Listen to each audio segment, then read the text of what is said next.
Ustadz, saya mau tanya kenapa hati saya selalu gelisah. Padahal saya sudah perbanyak istighfar. Tolong masukannya. Semoga Pak Ustadz selalu dilindungi Allah Subhanahu wa Ta'ala. Di mana letak gelisah itu? Di dada sebelah kiri. Nama tempatnya jantung. Tapi ada yang bilang hati Pak Ustadz. Kombinasikan aja dua. Jantung hatiku.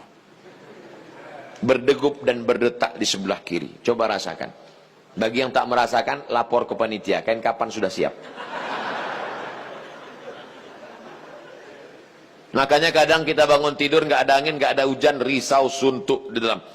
Tapi begitu kita ambil wudhu, sholat, terasa dia seperti kopi yang habis diaduk, tiba-tiba bening. Ala bidzikrillahi tatmainnul qulub. Dengan banyak berzikir mengingat Allah, maka hati akan menjadi tenang. Ya muqallibal qulub, wahai engkau yang membolak-balikkan hati, tsabbit qalbi, kokohkan hatiku, ala dinik wa ala ta'atik. Apakah materi bisa menenangkan hati? Tidak. Materi hanya bisa menenangkan materi. Materi lambung. Lambung hanya bisa ditenangkan dengan materi. Apa dia? Nasi uduk, ayam penyet, ayam pop, ayam mati. Tapi non materi hanya bisa ditenangkan dengan agama. Makanya orang-orang ateis yang tidak beragama, hidupnya sempit, kata Allah, ka'annama yas'adu fis sama, seperti terbang. Kita kalau naik pesawat, terbang, take off, itu dada terasa sempit. Begitulah orang yang tidak berserah diri kepada Allah, sempit. Akhirnya mereka mencari ketenangan kemana? Sabu-sabu, pil anjing gila, sakau, penjara, kalau ketangkap BNN, mati. Angka bunuh diri terbesar di dunia bukan di Republik Indonesia, bukan di Asia, tapi justru di Eropa dan Amerika, karena mereka meninggalkan agama. Stres, depresi, mobil mewah tapi nggak bisa tidur malam, jam 2 malam stres, depresi. Makan obat tidur, tidur, bangun tidur, stres lagi, bangun tidur, tidur, mati. Sementara kita tenang. Begitu datang ke masjid, duduk, ngelihat muka ustadz, tertidur. Panitia penutup, bangun. Fabi ayyi ala'i rabbikuma tukadziban. Nikmat tidur apalagi yang kau dustakan. Orang barat setengah mati makan pil tidur supaya bisa tidur. Nama penyakitnya insomnia. Orang kita baru ngelihat. Berikut ini mari kita dengarkan tausiah. Demikianlah tausiah ini saya sampaikan. Kurang apa lagi? Maka kalau ada teman di sebelah tidur, biarkan. Dia sedang mensyukuri nikmat Allah Subhanahu wa Ta'ala.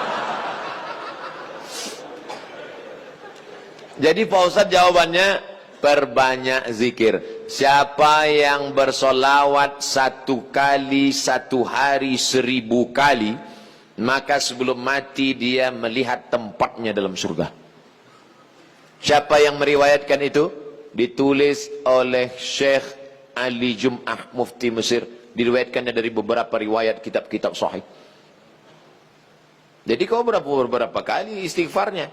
Coba amalkan ini. 1 kali 1000 kali. 1 hari 1000 kali. Beli tasbih yang ujungnya ada 10, 100 kali betul. Allahumma sholli ala sayyidina Muhammad wa ala ali Muhammad. Allahumma sholli ala sayyidina Muhammad. Kadang-kadang belum sampai 200 kau udah tertidur. Bangun lagi, sambung lagi. Allahumma sholli ala sayyidina Muhammad. Malu bawa tasbih, pakai tasbih digital yang pencet itu. Allahumma sholli ala sayyidina Muhammad. Allahumma sholli ala sayyidina. Tapi pelan-pelan. Kadang ada yang pakai tasbih itu.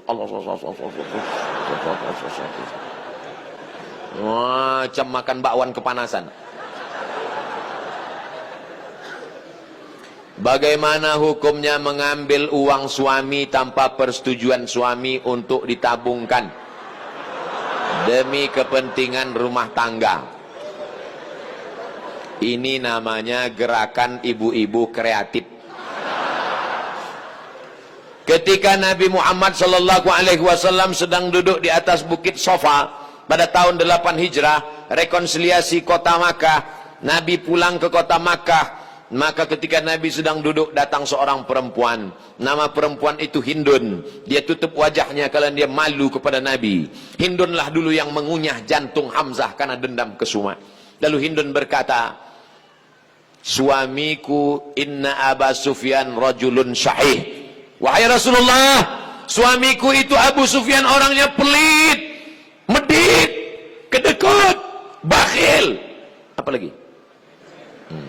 Bapak Ibu hafal seterusnya.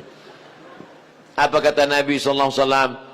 Ambillah uang dia selama untuk mencukupi kebutuhan engkau dan anak-anakmu.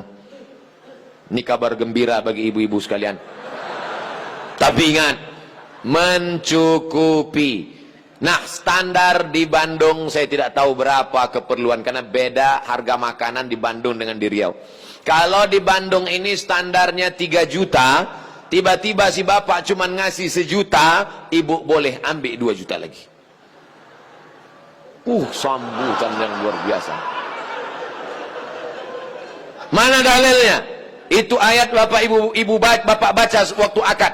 Wa ashiruhunna bil ma'ruf. Bergaulilah mereka dengan ma'ruf. Ma'ruf diambil dari kata urf. Urf artinya tradisi setempat. Dasar pengambilan hukum dalam Islam ada 10. Quran, hadis, ijma', qiyas, syar'u man qablana, saddu zara'i, qaulu sahabi, istihsan, istis'ab. Urf. Urf artinya standar umum di kota Bandung berapa. Kalau umumnya di Bandung ini 5 juta, ternyata selama ini dia kasih 2, berarti ibu bisa ambil 3 menurut standar dan ketentuan berlaku. Tapi lebih dari ini tanggung dosanya, saya nggak ikut-ikutan. Saya nggak mau nanti terhalang masuk surga gara-gara ini. Abdul Somad masuk Jannatul Firdaus. Begitu udah mau masuk, datang bapak-bapak dari Bandung nuntut. Wah, saya nggak mau gara-gara ini. Di lingkungan tempat tinggal ada anak yatim. Kita insya Allah bersedekah. Tapi di saat ada keluarga yang sangat butuh bantuan, gimana Pak Ustadz? Wal jari dzil qurba wal jaril junubi. Ada tetangga tapi nggak kerabat, tapi ada tetangga dan ada hubungan kerabat keluarga, maka yang didahulukan adalah yang ada hubungan kerabat. Itu kaidahnya. Baik dalam hal membantu maupun dalam hal pergi kondangan. Undangan hari Ahad ada 5. Bagaimana kita menyusun skala prioritasnya? Yang pertama tetangga kerabat. Habis itu tetangga tidak kerabat. Habis itu teman sekantor. Ring 1, ring 2 gitu. Dalam hal ini boleh nepotisme. Sekarang orang enggak. Kalau ada undangan 5, yang pertama pejabat, orang kaya, tetangga yang miskin enggak punya apa-apa, yang kira-kira cuma makan sayur sama telur ayam. Ini enggak benar. Oleh sebab itu dalam hal membantu dulu keluarga. Tapi sekarang orang lebih mau bantu orang lain daripada bantu keluarga. Kenapa kamu lebih mau bantu orang lain daripada keluarga? Kalau bantu orang lain, pujiannya melambung. Kalau bantu keluarga, masa cuma ngasih segini? Oleh sebab itu maka setiap keluarga membantu keluarganya, skala prioritas, tapi setelah itu tetap membantu fakir miskin, anak yatim. Ara'aitalladzi yukadzibu biddin? Tahukah kamu siapa itu orang yang mendustakan agama? Orang yang mendustakan agama bukan orang sekuler liberal. Orang mendustakan agama adalah fadzalikal ladzi yad'u yatim, menyia-nyiakan anak yatim, wala yahuddu ala ta'amil miskin, membiarkan fakir miskin. Fawailul lil musallin, lalai dalam salat. Alladzina hum an salatihim sahun walladzina hum yura'un, riya, wa yamna'unal ma'un, melarang orang berbuat baik, tolong menolong. 5 ini mudah-mudahan kita tidak termasuk dalam pendusta agama. Ustadz, tolong doakan muslim saudara kita di India. Itulah senjata kita terakhir.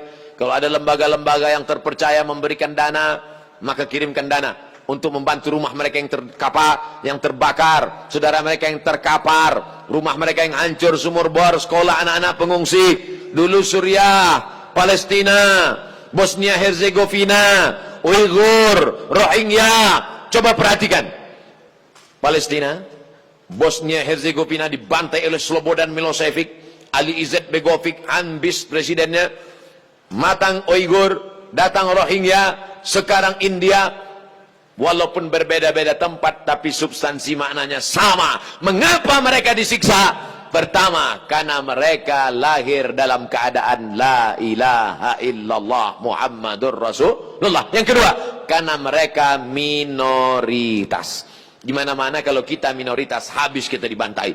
Tapi kalau kita mayoritas, maka kita selalu menjaga kedamaian, keselamatan. Karena kita adalah agama Islam. Islam berasal dari kata salam. Salam artinya damai. Maka insya Allah, kalau kita menjadi mayoritas, maka saudara-saudara kita yang minoritas akan terjaga dalam kedamaian. Insya Allah. Amin. Ya Rabbal Alamin. Ala hazihi niyah, untuk niat yang baik. Al-Fatihah. A'udzu billahi minasyaitonir rajim. Bismillahirrahmanirrahim. Alhamdulillahi rabbil alamin. Arrahmanir rahim. Maliki yaumiddin. Iyyaka na'budu wa iyyaka nasta'in. Ihdinas siratal mustaqim. Siratal ladzina an'amta 'alaihim ghairil maghdubi 'alaihim waladdallin. Amin. Allahumma ansur ikhwanana al-mustad'afina fi Palestin. Tolong saudara kami sedang teraniaya di Palestina, di Rohingya, di Uighur, yang terakhir di India. Ya Allah, qawi imanahum, kuatkan iman mereka. Sahih ajsadahum, sehatkan badan mereka. Waj'alhum minal mujahidina fi sabilik, jadikan mereka orang-orang mujahid di jalanmu ya Allah. Waj'alhum minas syuhada al-maqbulin, jadikan mereka orang-orang yang mati syahid, diterima amalnya ya Allah. Allahumma dafa'na al-ghala wal waba wal fahsya wal riba wal zina wal munkar. Selamatkan negeri kami dari segala malapetaka, bencana, riba, zina, narkoba, perbuatan keji dan munkar.